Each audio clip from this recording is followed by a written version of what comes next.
नमस्कार दोस्तों, एक बार फिर से स्वागत है आप लोगों का इस यूट्यूब चैनल में। मैं उम्मीद करता हूं कि आप लोग अच्छे होंगे और स्वस्थ होंगे और अच्छे से पढ़ाई कर रहे होंगे। तो आज का जो हमारा टॉपिक है वो है रामसर भूमि से संबंधित, क्योंकि आप जानते हैं कि आज तारीख है 2 फरवरी। क्या 2 फरवरी? और 2 फरवरी यानी कि प्रत्येक 2 फरवरी को रामसर स्थल मतलब रामसर स्थल दिवस के रूप में मनाया जाता है। तो आज उसी से संबंधित जो रामसर क्या होता है या क्यों मनाया जाता है, रामसर भूमि क्या है, आदि आदि चीज़ें पे बात करेंगे। और मैं आपको यकीन दिलाना चाहता हूँ कि आप लोग इस वीडियो को एकदम ध्यान से सुनिएगा। आपको यकीनन इससे फ़ायदा होगा और किसी भी प्रकार का कोई डाउट नहीं रह जाएगा। आप लोग बस एक बार इसको देखिएगा। तो हम लोग आज भारत से संबंधित जितने भी रामसर स्थल हैं और इन चीज़ों को आज हम लोग देखेंगे। तो चलिए हम लोग स्टार्ट करते हैं। और हाँ, हम आपको बता दें कि ये वीडियो यानी कि ये जो वीडियो है इसके बाद इससे रामसर भूमि से संबंधित, रामसर स्थल से संबंधित जितने भी क्वेश्चन होंगे, लगभग 20 या 25 जितने भी क्वेश्चन होंगे, उन क्वेश्चनों को भी कराया जाएगा। लेकिन वो इस वीडियो में नहीं, वो किसी अन्य वीडियो में कराया जाएगा। यानी कि जस्ट इसके बाद, यानी कि अभी ये मॉर्निंग में जाएगा और वो इवनिंग में उसका वीडियो भी अपलोड हो जाएगा। तो आप लोग इसको भी देख लीजिएगा और उसको भी। तो आपका जो क्वेश्चन होगा, जो अगर आपसे एग्जाम में रामसर भूमि से संबंधित जो भी क्वेश्चन पूछे जाएंगे, वो आप आसानी से कर पाएंगे और आपको किसी भी प्रकार की कोई दिक्कत नहीं रहेगी। तो चलिए हम लोग स्टार्ट करते हैं कि रामसर भूमि क्या है। रामसर भूमि क्या होता है?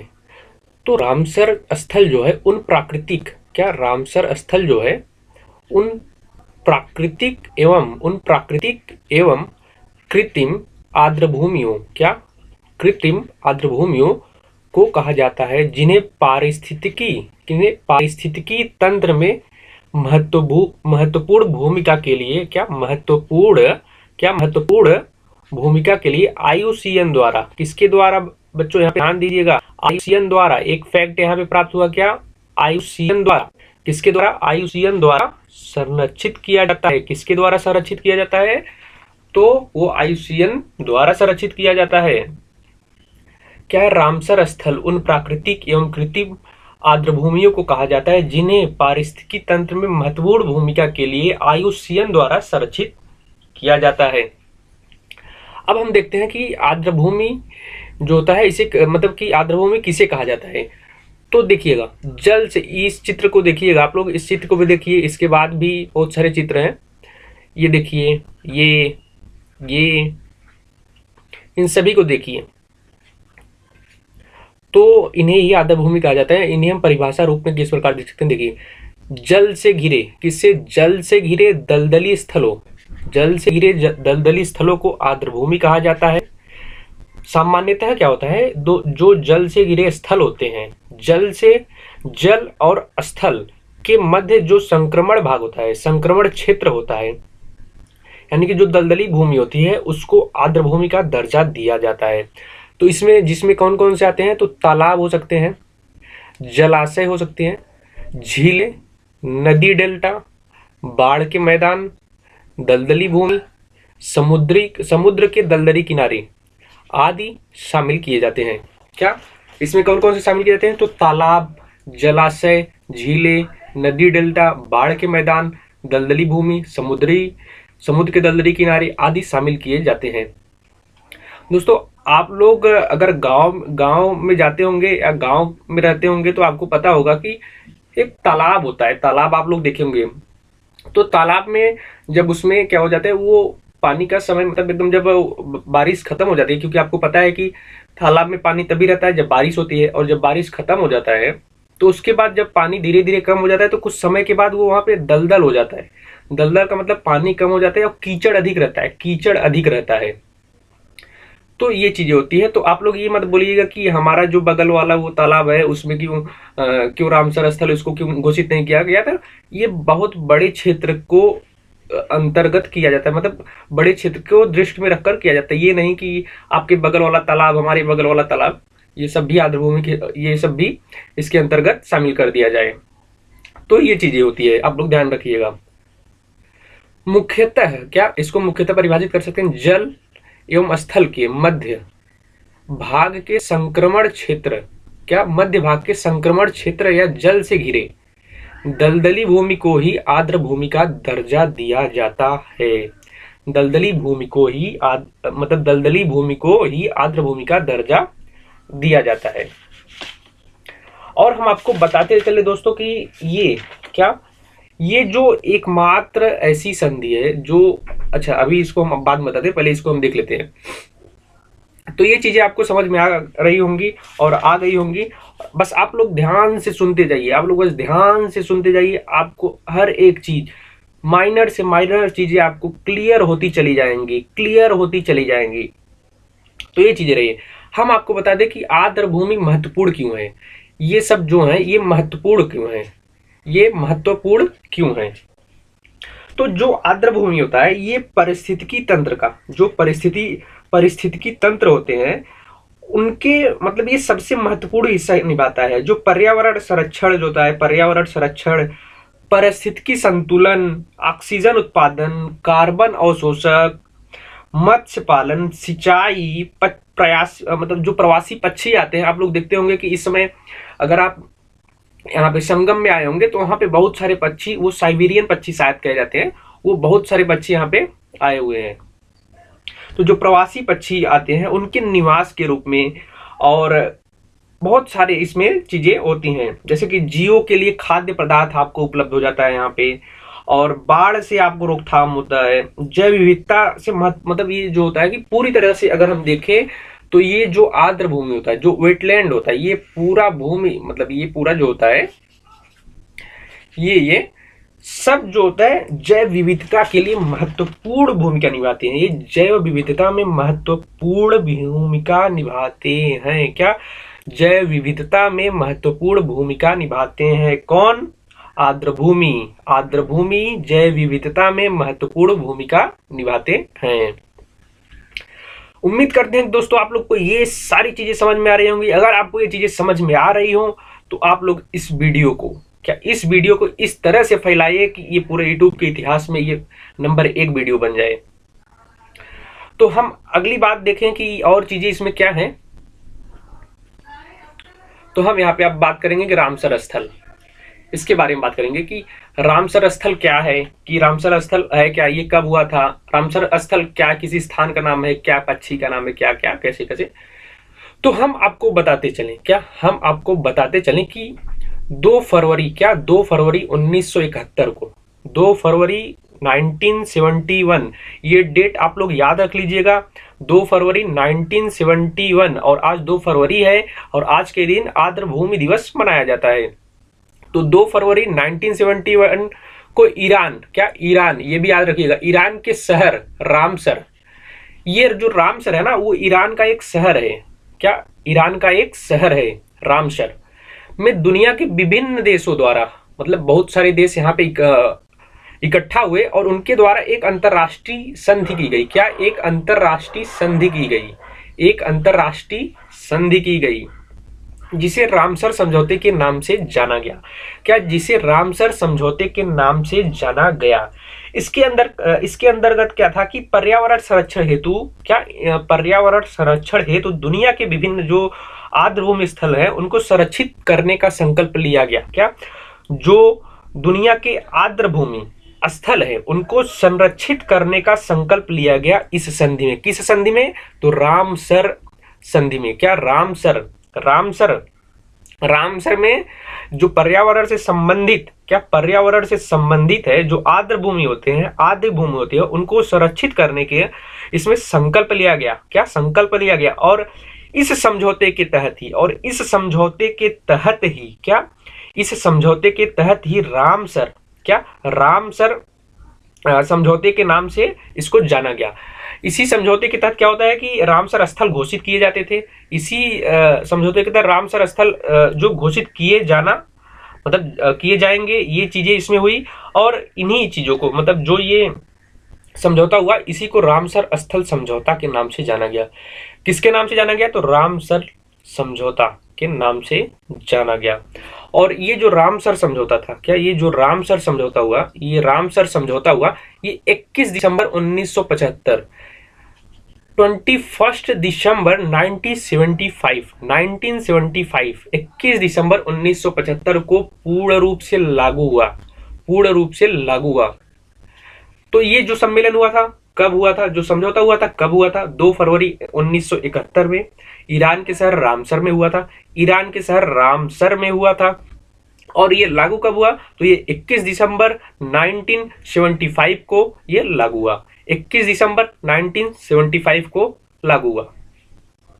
और हम आपको अब बता दें कि जो भारत है, क्या जो भारत है, भारत ने इस संधि पर 1 फरवरी, यानी कि जो हमारा कल 1 फरवरी 1982 को हस्ताक्षर किया थी। इस पे भारत ने 1982 में इस समझौते पर हस्ताक्षर किया था, इस संधि पर हस्ताक्षर किया था। अब हम और चीजें जो आगे उनको देखते हैं। जो रामसर भूमि है, इनके लाभ क्या होते हैं? अगर किसी स्थल को रामसर भूमि घोषित किया जाता है, क्या अगर किसी स्थल को रामसर भूमि घोषित किया जाता है तो क्या होता है? जो वो संबंधित क्षेत्र होता है, जिस जो भूमि रामसर स्थल के लिए घोषित किया जाता है, उससे जो संबंधित भूमि होती है, उसके जो उसकी जिम्मेदारी होती है ना, संरक्षण की जिम्मेदारी, किसकी जिम्मेदारी? उसकी संरक्षण की जिम्मेदारी जो होती है, उसकी संरक्षण की जिम्मेदारी जो होती है वो आईसीएन द्वारा जाती है। क्या आईसीएन द्वारा की जाती है? और इसके द्वारा इन्हें वित्तीय सहायता भी प्रदान किया है। अगर उसमें किसी प्रकार की कोई दिक्कत होती है तो उसको संतुलित या ठीक करने की वित्तीय सहायता भी प्रदान किया जाता है। क्या वित्तीय सहायता भी प्रदान किया जाता है? और भी ऐसे अन्य प्रकार की सहायता प्रदान की जाती है जो आर्द्र भूमियों के लिए, जैव विविधता के लिए लाभदायक साबित हो सकते हैं। वो कुछ भी हो सकता है जो आर्द्र भूमियों की सहायता के लिए लाभदायक होंगे, वो सारी चीजें आईयूसीएन द्वारा की जाती है। तो ये रहे इसके लाभ। अब हम देखेंगे कि जो रामसर भूमि है, इसके महत्वपूर्ण जो तथ्य हैं वो क्या क्या है, जो आपके एग्जाम की दृष्टि से महत्वपूर्ण होंगे। क्योंकि आपको पता है कि जो एग्जाम है वो तथ्यों को ही पूछता है, वो फैक्ट जो होते हैं उसी को पूछता है। तो आप लोग इसको याद कर लीजिएगा, याद कर लीजिएगा। आप लोग बस ध्यान से इस क्लास में बने रहिए, बस ध्यान से इस क्लास में बने रहिए, आपको पूरा का पूरा याद हो जाएगा। ये बहुत ज्यादा 20 मिनट का क्लास होगा। उसके बाद आपका जो क्वेश्चन आएंगे वो भी लगभग 15 या 20 मिनट होंगे। यानी कि आपका पूरा रामसर स्थल जो होगा, रामसर समझौता जो होगा, वो आपका 35 से 40 मिनट में क्वेश्चन सहित, यानी कि उसकी जो थ्योरी है प्लस क्वेश्चन सब आपको कंप्लीट हो जाएगा। और इसमें से कोई क्वेश्चन गलत नहीं होगा, गलत नहीं होगा। तो जो तथ्य है, भारत का प्रथम रामसर स्थल, हम पहले यहाँ पे देख लेते हैं कि भारत का प्रथम रामसर स्थल कौन सा है। तो चिल्का झील और केवलादेव राष्ट्रीय पार्क, इनमें से कोई भी दिया रहता है, दोनों में से कोई भी दिया रहता है। तो दोनों को 1981 में शामिल किया गया था रामसर स्थल के रूप में। दोनों को 1981 में शामिल किया गया था। चिल्का झील जो है कि ओडिशा में है और केवलादेव राष्ट्रीय पार्क जो है वो राजस्थान में है। चिल्का झील कहाँ पे है? तो ओडिशा में है। कहाँ पे है? ओडिशा में है। और केवलादेव राष्ट्रीय पार्क कहाँ पे है? तो राजस्थान में है। कहाँ पे है? राजस्थान में है।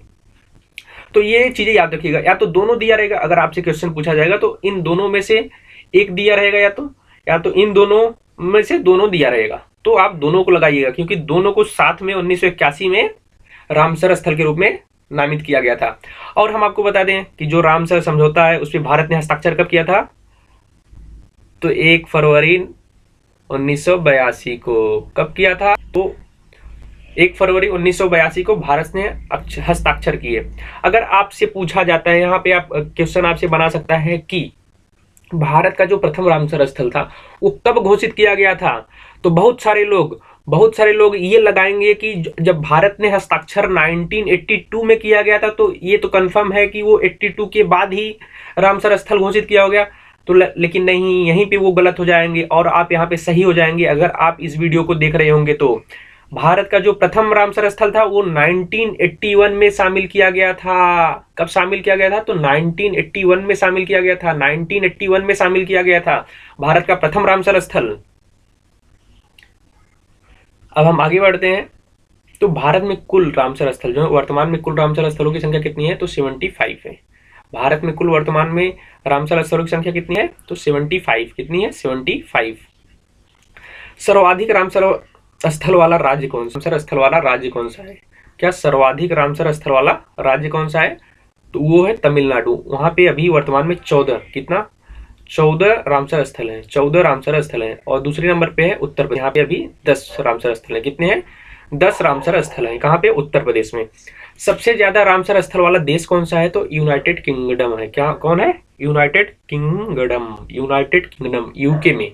यूके में सबसे ज्यादा रामसर स्थल वाला रामसर स्थल है। ये सबसे ज्यादा रामसर स्थल वाला देश है। देश है, कौन सा है? देश है, ये देश है, याद रखिएगा। विश्व का जो पहला रामसर स्थल था, क्या विश्व का जो पहला रामसर स्थल था वो कहाँ पे था? तो वो था ऑस्ट्रेलिया में। और इसका क्या? इसका नाम क्या है? तो कोबर्ग प्रायद्वीप। क्या? कोबर्ग प्रायद्वीप। कोबर्ग प्रायद्वीप। कोबर्ग प्रायद्वीप जो ऑस्ट्रेलिया में है। विश्व का पहला रामसर स्थल कोबर्ग प्रायद्वीप, ऑस्ट्रेलिया में। विश्व आर्द्र भूमि दिवस प्रथम बार 2 फरवरी 1997 को मनाया गया था। आप लोग याद रखिएगा, जो कन्वेंशन हुआ था, जो समझौता हुआ था, जो संधि, कन्वेंशन, समझौता, संधि, जो भी कहेंगे, वो कब हुआ था?